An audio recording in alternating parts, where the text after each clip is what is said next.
मध्य प्रदेश के मुख्यमंत्री मोहन यादव आज ग्वालियर दौरे पर हैं। सीएम मोहन यादव ने कांग्रेस की संविधान बचाओ यात्रा के जवाब में बीजेपी द्वारा शुरू किए गए संविधान गौरव अभियान में हिस्सा लिया। इस दौरान उन्होंने इस कार्यक्रम में हजारों की संख्या में आए लोगों को संबोधित भी किया।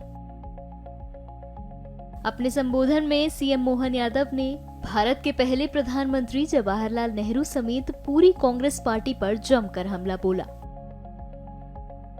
अपने संबोधन के दौरान सीएम ने सनातन धर्म को प्राथमिकता देने वाले कई महान कांग्रेसी नेताओं को भी याद किया, जिनको कांग्रेस ने भुलाने की कोशिश की।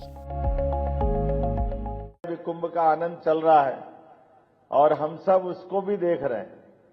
अब बताइए, अपने कुंभ के उस पूरे आयोजन में ये जो सामूहिक स्नान होते हैं, अन्न क्षेत्र होते हैं, भंडारे होते हैं, हम कहां किसी से पूछते कौन किस समाज का है? सब सामूहिक रूप से सारा आनंद लेते कि नहीं लेते?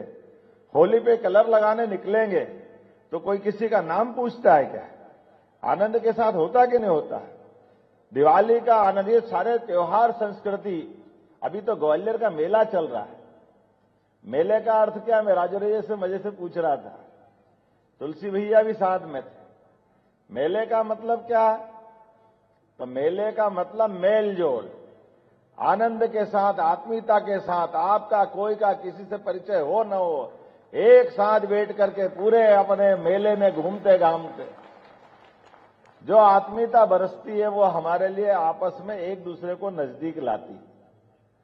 और इस भाव को समझने के आधार पर हमारी संस्कृति चलती है।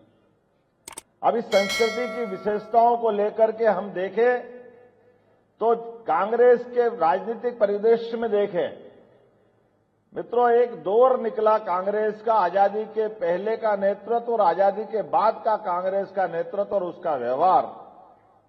ये दोनों व्यवहार को देखोगे तो आपको सब कुछ मिल जाएगा। लेकिन कांग्रेस ने अपने खुद के नेताओं को भुलाने का काम किया है।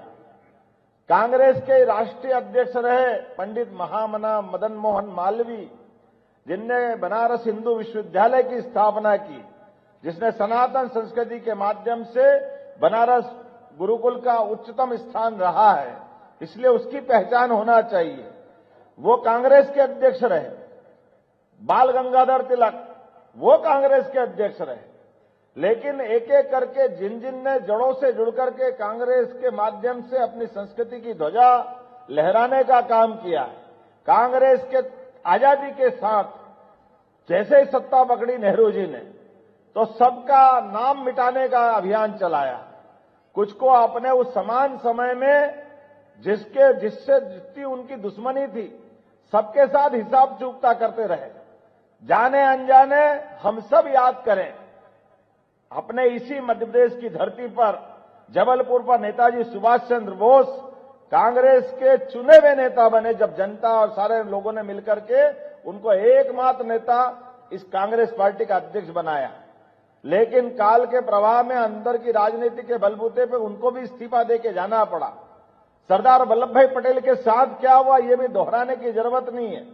लेकिन नेहरू जी ने अपने स्वार्थ के कारण से, अपनी उस संकुचित भावना के बलबूते पर डॉक्टर भीमराव अंबेडकर के साथ भी जो अन्याय किया है, लाल सिंह जी ने एक एक करके वो सारी बातें बताई है। या आज भी हम सबके बीच में वो सब कुछ स्पष्ट है।